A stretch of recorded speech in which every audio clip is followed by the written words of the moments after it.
It's happened once again. The Boston Bruins have defeated the Carolina Hurricanes in the playoffs 2 years in a row. This series did not last as long as I thought it would. I predicted that... actually, I don't remember what I predicted, because I predicted Boston to win the Stanley Cup before the season started.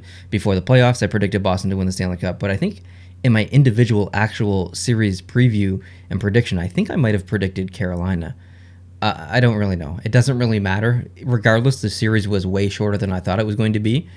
It was closer than it looked, based on the actual number of games played in the series. But if I could sum up Boston in one word, I think it would be resilient. And if I could sum up Carolina in one word, I think it would be frustrated, maybe unlucky. Maybe. They had some questionable calls go against them. They had an unfortunate injury that happened to Svechnikov in front of the net with Chara.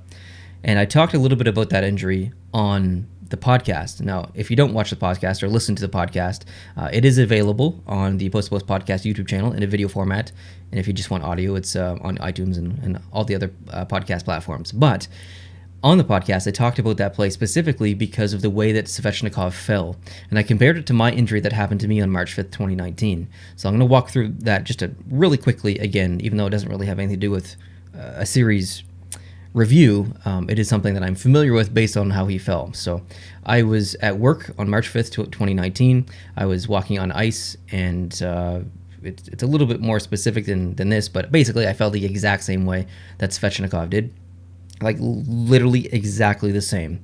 I shattered my ankle. I broke it in 3 spots, and there's 3 metal pieces and 14 screws in there holding my ankle together. I was on bed rest for 2 months. It took me 6 or so months to learn how to walk again. It was a long process. I'm not saying that that's what happened to Svechnikov. I don't believe that he broke his ankle because he was wearing a skate. So when I broke my ankle, it completely dislocated, and that dislocation actually forced the break. Because Svechnikov was wearing a skate, I think that forced a lot of the carnage to take place in the knee instead of the ankle. So I assume it's probably an ACL injury, potentially. I don't think we know at this point.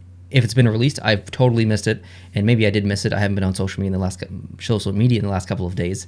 I've been playing a lot of Flight Sim, okay? But it's really unfortunate that injury took place, because it was it just completely took the wind out of Carolina, I felt. From that moment on, they did show some life, but it wasn't the life of Carolina that we really know. This is a strong team on paper and on ice. Sometimes they don't always translate.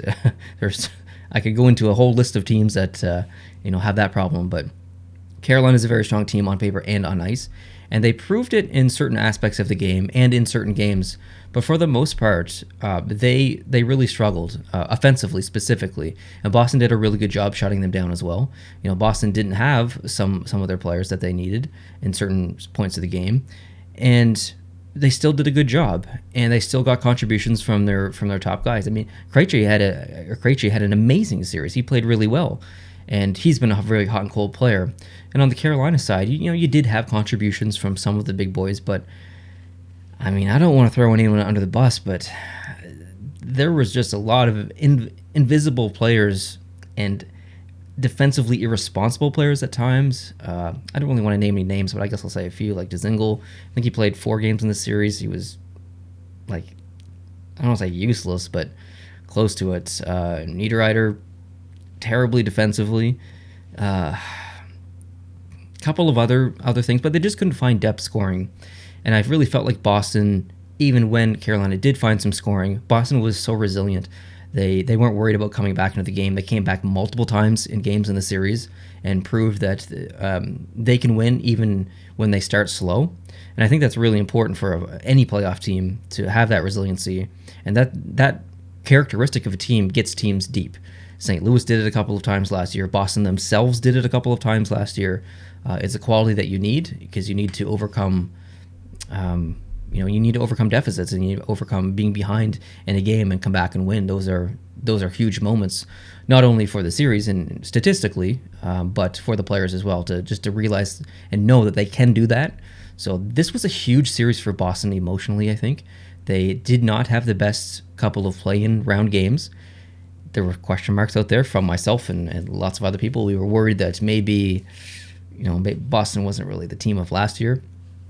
But they really proved us wrong in the first series here against Carolina. I thought they played really well. Rask played one game, I believe, and then he went back home on a decision of his own. And Halak played, I felt really well. There was one game I felt Halak didn't play very good at all, but all the other games I thought he was extremely strong. And he's a goaltender that I really love. He's one of my favorite goaltenders in the league, probably my second favorite. So to see him have success on a team that I don't necessarily cheer for, and that's the thing about Boston, and I've said this multiple times recently, I don't like Boston because I am a Canadiens fan, but there's a lot of players on Boston that I really like. Jaro Halak is one of them. On the other side of the coin in Carolina, there's also a lot of players I like as well. So it's difficult to see Carolina lose this series because I was cheering pretty hard for them. And, I just got this jersey. I was so excited to wear it deep into the playoffs. And this is probably going to be the last video that I wear a Carolina jersey and hat in for a little while. So it is sad, but Carolina fans, I think, when they look at the team, they're going to be disappointed, clearly, but they know that, we'll probably be back next year and the year after that and the year after that. That's just how strong this team is. It's built really well. It's got a great coach. The system that they play is fantastic. So this isn't a team that you need to worry about. On the Boston side, I think even Bruins fans are they're happy, but they're still I don't know.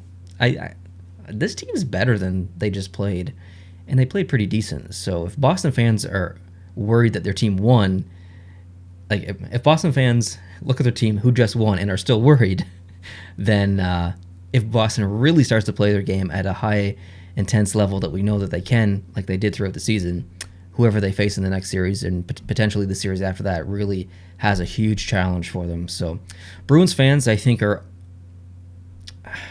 questionably optimistic, if that's a term I could use. I think they're a little bit worried, but trying not to get their hopes up too much. But anyways, it was a fun series to watch, to be honest. It was physical, super physical at times, and other times there was a lot of skill on the ice. Marchand played great.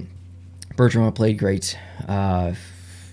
The whole team really, there wasn't really one specific player on Boston that I felt was really bad throughout the series. Corrali had a couple of defensive flops. Other than that, it's a pretty solid team throughout. But it's I'm sad it's over, but that's the way she goes, right? It's the way she goes. Now listen, that's going to wrap up this conversation, this little brief conversation of Carolina, Boston. But I wanted to end this video to let you guys know that I will be live streaming tonight on YouTube with a special guest. Jason's going to be here, I think, but if Jason's not here, I'm still going to have that other special guest on. If you listen to the podcast, you probably know who that is, but otherwise, if you're free, would love it if you could join here on YouTube. We'll be streaming for probably about an hour on YouTube, watching some hockey, like Q&A style, I think, with the guests, just answering your questions, just talking hockey in general, watching the game, just having some fun. After about an hour, I believe we're going to switch over to Twitch. And when I say believe, I mean I don't believe it. It's fact. It's going to happen. We're going to switch over to Twitch and we're going to play some marbles. We're going to play some games. So if you don't have a Twitch account and you want to play some games with me, head on over to Twitch. It's twitch.tv/post2post. It's also linked down below in the description. We're going to be playing marbles. If you don't know what marbles is, it's a physics-based gravity game where everyone in chat can play along. They type !play into the chat and they get a marble. They enter the game and all the marbles kind of start off and they fall down onto... There's all kinds of different tracks, I guess you could call them. It's kind of like a pinball table. If a pinball table had 12 dimensions. And so anyways, all the balls kind of come down and you just sit back and watch it and see if your ball wins. And Jason and I have played it last weekend on a stream and we commentated. We did a play-by-play of the marbles coming down. We had a ton of fun. So if you're free tonight and you want to pop on YouTube for a live stream to talk some hockey, we'd love it if you come on. If you have some time after that and you want to follow us over to Twitch, we will be watching the game and also talking hockey while playing marbles. So it's fun in both corners tonight. So thank you guys for watching this video. I really appreciate it. I hope I can see you tonight. And subscribe if you're not. And enjoy hockey. I'll catch you guys later. Adios.